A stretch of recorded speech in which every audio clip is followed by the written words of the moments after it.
the monochrome setting, which is generally what most people don't think is the best way to use it because they're used to fancy colors and lights. However, this is a little bit more technical and it gives me better temperature differentials and better images once you've been trained as to how to read infrared imaging. So, what I'm seeing right here is the studs in your walls, and because I see the studs, I know that there's insulation in the wall because there's a temperature differential. If there wasn't a temperature differential, they would all appear the same color.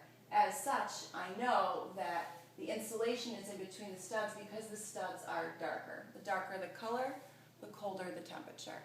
So we can see that it's actually working and doing its job, and as we walk through, I don't see any missing voids. This little cold spot you see in the corner is inherent to all homes. Cold air kind of gets caught in external wall corners and just sits there. It's not very bright. It's nothing going on within your home. It's just kind of the way the world works. Okay. So we see a little bit of drafting coming through up here, but that's pretty typical, because it's associated mainly to your recessed lights that we see over here.